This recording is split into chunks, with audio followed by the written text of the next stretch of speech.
What's good, y'all? We are back with another video. This is Beyond Evil Podcast. This video is called Teen Killer Laughs After Realizing the Victim is Dead. That's some sick shit if you laughing after. We ain't even gonna get into it, but hey, if you like the video, like the video. If you like the commentary, subscribe. Let's get into it. I will murder you. I will murder you. I will murder you. I will murder you. I will murder you. Ashley. Whoa, okay, go back. I will murder you. I will murder you. I will. Which one do you think is saying I will murder you? I think it's this one, right? Because she the darker one. No offense, but you know, they be a little hostile. So I'm going to say it was her. And yeah, they in the ghetto for sure, though. Murder you. Ashley Bocanegra, Antonetta Stevens, and Ashley Bocanegra?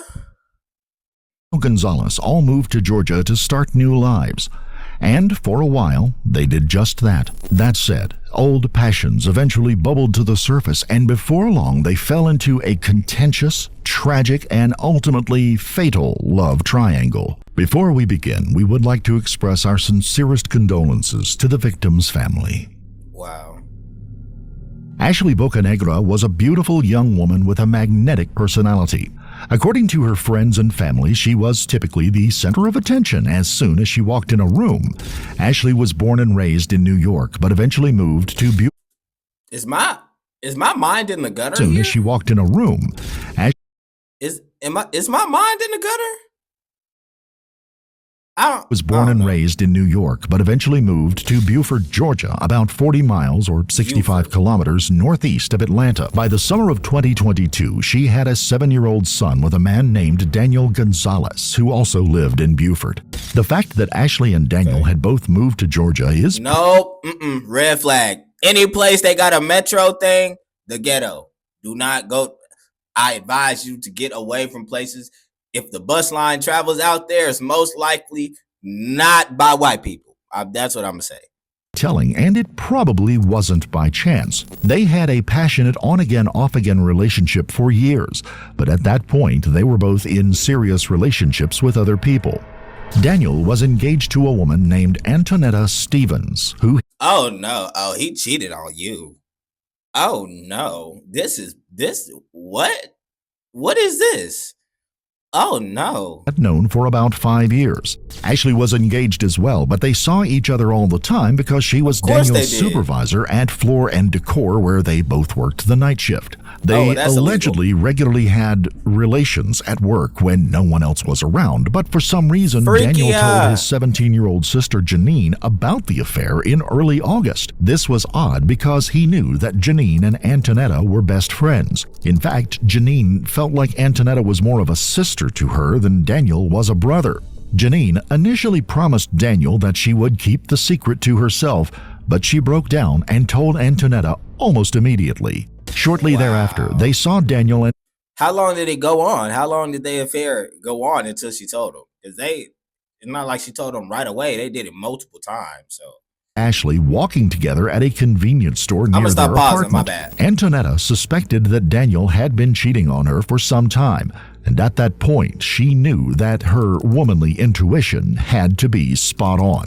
Needless to say, she was hurt, confused, and downright angry. After all, she was under the impression that they had moved to Georgia to get married, raise their children, and put their pasts behind them. But now, the man of her dreams was cheating on her with a beautiful young woman who was his ex-lover, his boss, and the mother of his son. I can't blame her. Shortly after 12 noon on Thursday, August the 11th of 2022, 30-year-old Ashley Bocanegra showed up at the Preston Hills at Mill Creek apartment complex in Beaufort, where Daniel, Antonetta, and Janine lived. Later, Daniel claimed that he was asleep and that he didn't know she was coming, but Antonetta and Janine were definitely expecting her.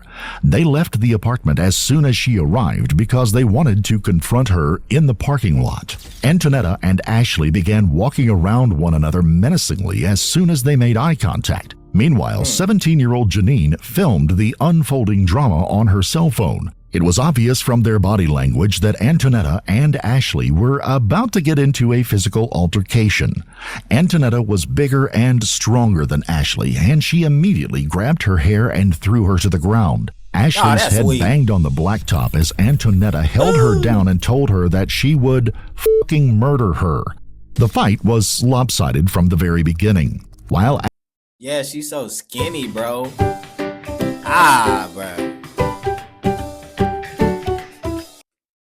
While Ashley was on the ground, Antonetta snatched the cell phone out of her hand and gave it to Janine before resuming the assault. Ashley repeatedly told Antonetta to get off of her and let her up. We don't know exactly what happened next because the authorities did not release all of the footage on the grounds that it was too violent and disturbing. However, Antonetta clearly held Ashley on the ground and continued to assault her, and Janine eventually joined in and delivered a few hearty kicks to her head as well. Moments later, witnesses saw them dragging Ashley through the parking lot by her hair. Wow. Antonetta told Ashley to say hi to Daniel a number of times.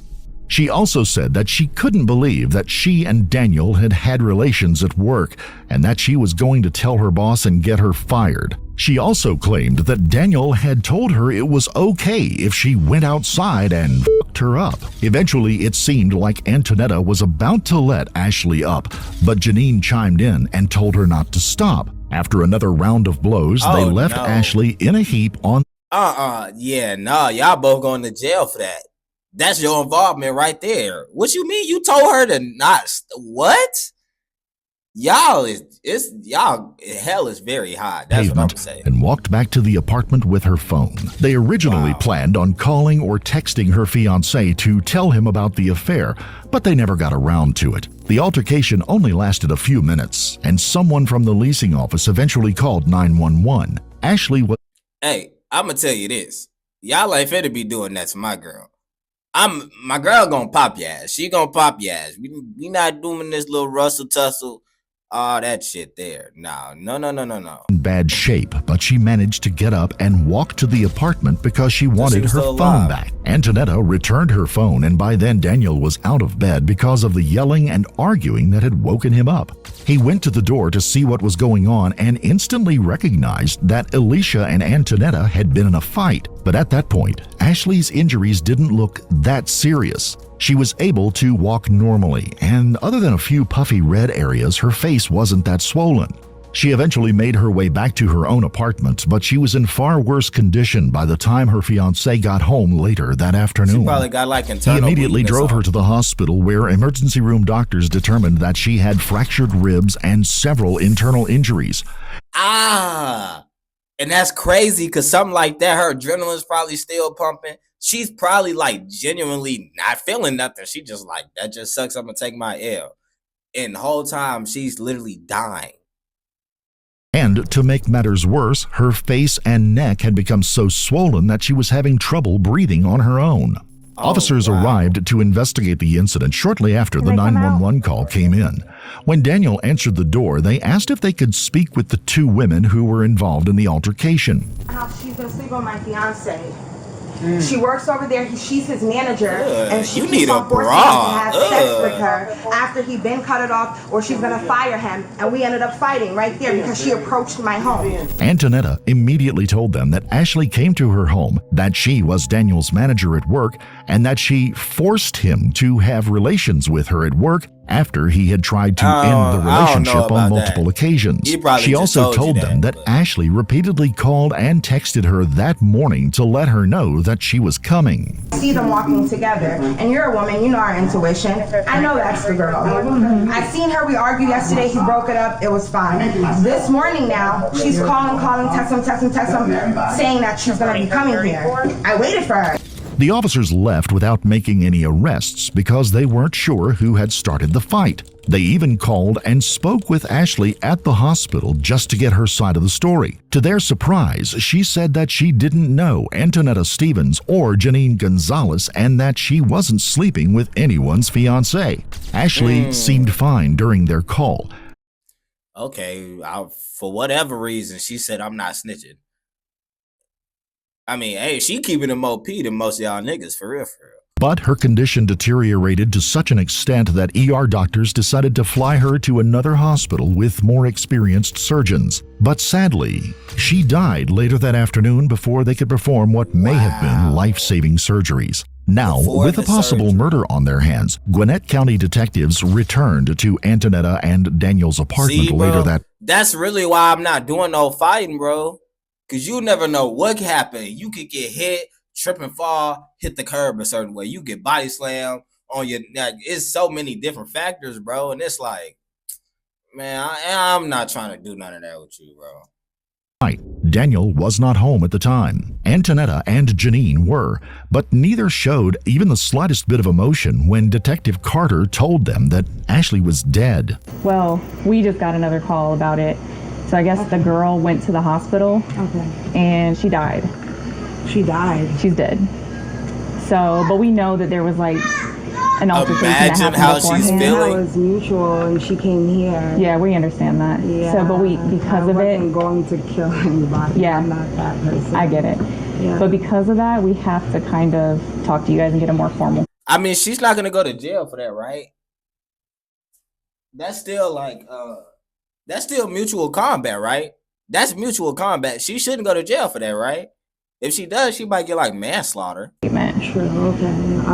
Wow. I'm so sorry. Antonetta did say that she was sorry and that she never intended to kill anyone, but she reminded the detectives that Ashley came to her home. This statement was obviously meant to place some or all of the blame on the victim. The implication was that the fight never would have happened and that crazy. Ashley would still She be just alive if she casually had not caught come a around body. looking for trouble. Antonetta also told detectives that she was suffering from depression and bipolar disorder because she and Daniel moved to Georgia to start new lives, and she never thought that he would cheat on her with another coworker. Basically, cheat on me with someone at the workplace. You know what I'm saying?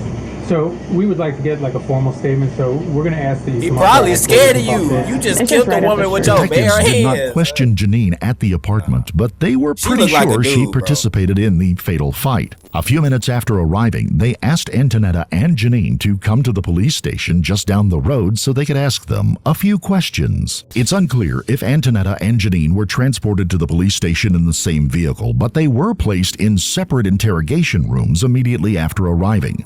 Antonetta's demeanor and body language were relatively somber, but she told detectives that she didn't go out looking for trouble and that she never intended to get into a fight with Ashley. She also She definitely expressed did. remorse for her death, but again, she made it clear that she came to her home where she lived with her fiancé Daniel and their children. This was exactly what she said earlier that day, but Antonetta eventually hung her head and said that it was all too much. And shortly thereafter, she told detectives that she wasn't going to say any more and that she wanted an attorney. I will say that, I don't go out looking to harm anybody.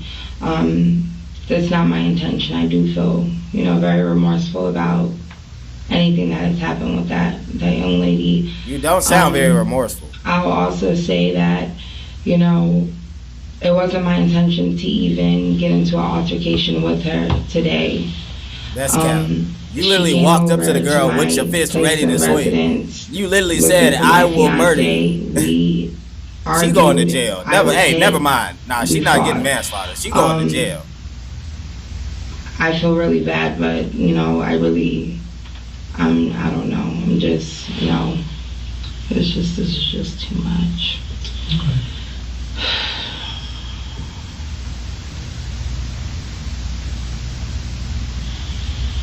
This is horrible acting. You okay?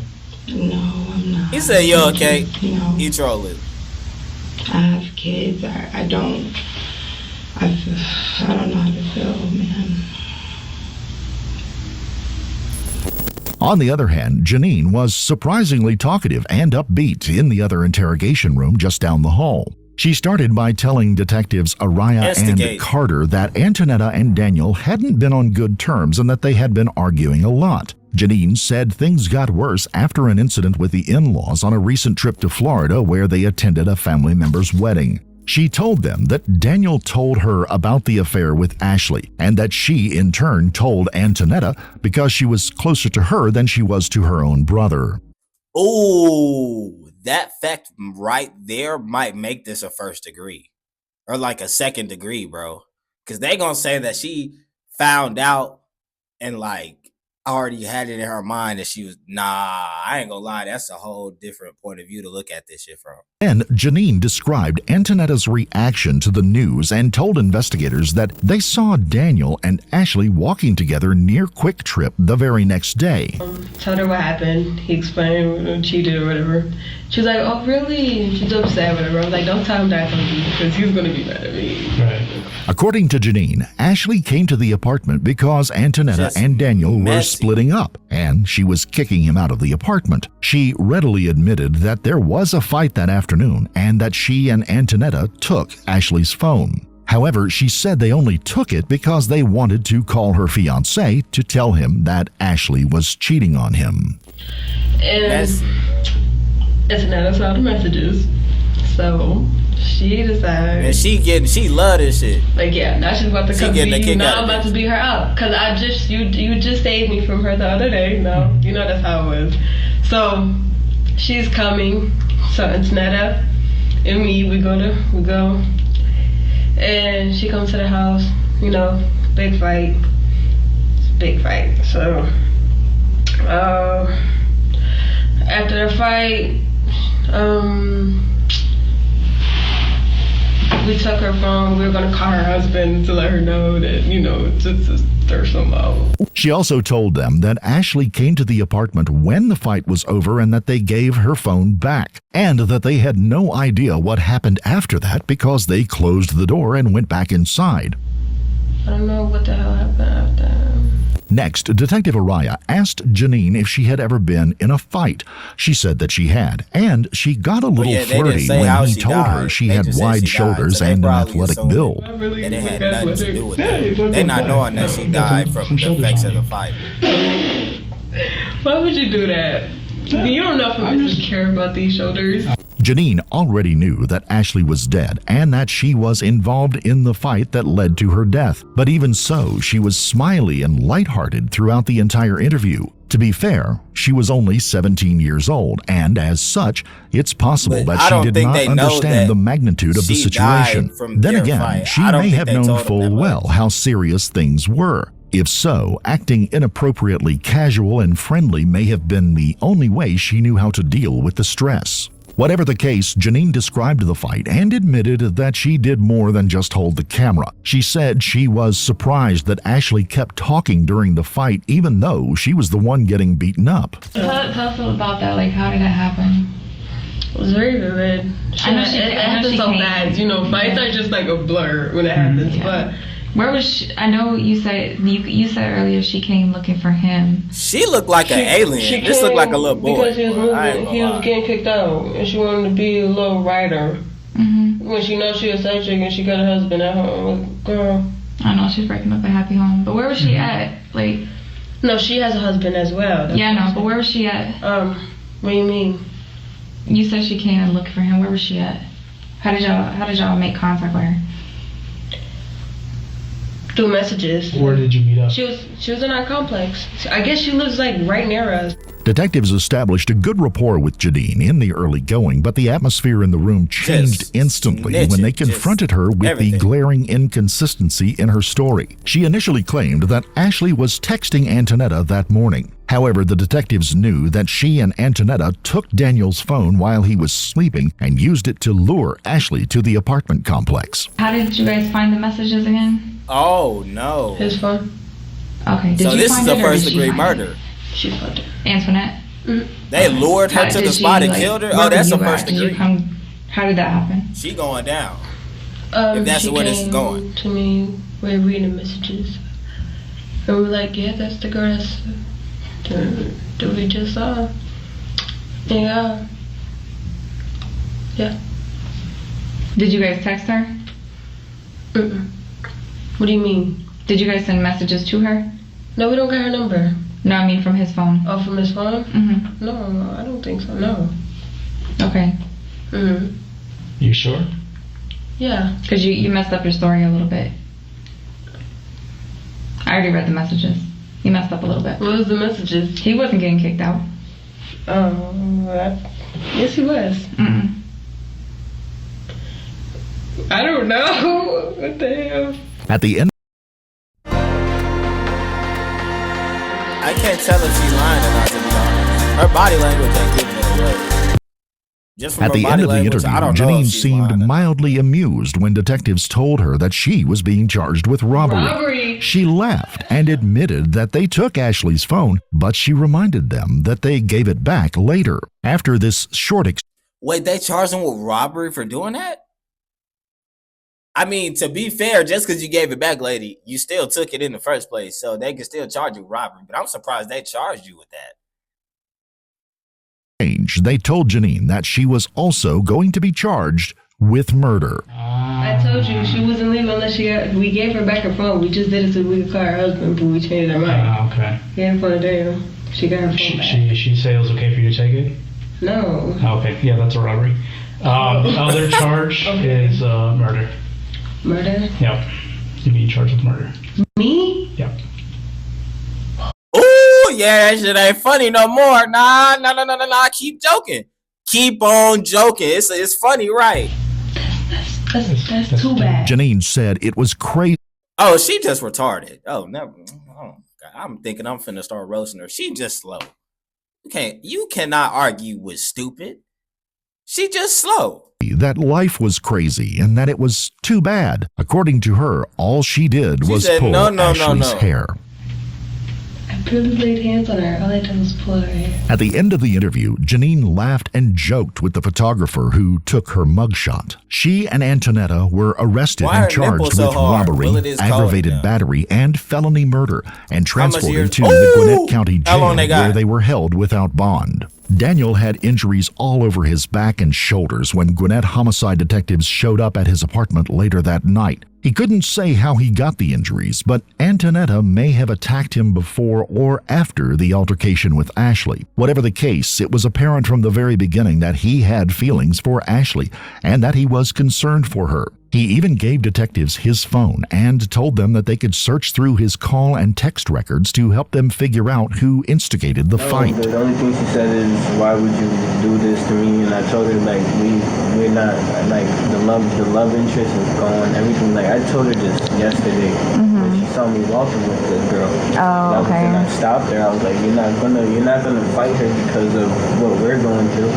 It's not her fault, you know. Did she message Ashley from your phone, and I'm pretty sure pretending to be you? Yes. Then, when he asked how Ashley was, they told him they had just found out from the hospital that she had died from her injuries. Is she hurt? I see. Like, real bad? He gonna be honestly, I'm not gonna make a show. I'm not gonna go and yell. I'm not gonna go call her. I just want to know. Well, yeah, we got a call from the hospital a little while ago, and she actually passed away from. Bro, stop playing with me, please. Seriously. Please stop playing with me. Please stop playing with me. Sit down. Please stop playing with me. Shh, Breathe. And I salute these police officers right here, because I've seen a lot of these police cam videos, and where they gotta break the news to like somebody's family. Oh, your kid was just murdered. Oh, your daughter was just shot. Oh, this and this happened. Some of them are really dismissive. Some of them are really just like, okay, yeah. I get you're upset, but we need information. Tell us more. Yeah. It seems like they understand, bro. And bro is a strong dude, bro, because I don't know how I would react if something like that happened. I don't know. And I know it's going to be some tough niggas talking about they would do this, they would do that. Man, you don't know what you do till you get in that situation, man. So I feel for bro. For Breathe. sure. Please stop playing with me, man. Breathe.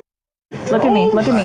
Shit will bring you to your knees, bro. During the trial, prosecutors relied heavily on the footage taken by Janine before, during, and after the fight. Now you fried. Janine's attorneys claimed that she played a minor role in the attack and reminded everyone that she was a minor at the time. They even described her as a bystander and said that, if anything, she should have been charged with involuntary manslaughter instead of murder. But unsurprisingly, this tactic backfired when prosecutors showed the footage in which Antonetta asked her if she wanted any of this. Janine clearly said, "I do." Then kicked. Oh no! What? This crazy bit. Wow. She said you want some of this and you on camera. You hoses. I knew she was stupid. Ashley in the head at least 3 times while she was on the ground. Another pivotal moment in the trial came when prosecutors presented the autopsy report. According to the medical examiner, Ashley's death was caused by a rupture of the right adrenal gland. But more importantly, the manner of death was homicide. Antonetta's attorneys claimed that she was not the instigator because Ashley came to her place of residence. But this didn't hold water because she used Daniel's phone to lure Ashley to her. In the end, Antonetta Stevens and Janine Gonzalez were each convicted of theft, battery, and murder and sentenced to 20 years in state prison. Wait, what the fuck? What? 20 years? That's it? Come on, man. Don't do this right now, bro. Don't do this. I keep knocking the shit out of my head. Bro, don't do this, bro. If that was 2 men, let alone black men, y'all ass would have got sent up. Come on, bro. That's crazy. But, man, you stop being messy. Don't trust these bitches, man. Get you a female and sit your hot dick ass down, bro. Stop fucking with all these bitches, bro. You gon' get caught up. But hey, man, y'all let me know how y'all feel about this video in the comments. Y'all let me know what other videos y'all want me to react to. We out. I'm gonna catch you in the next one.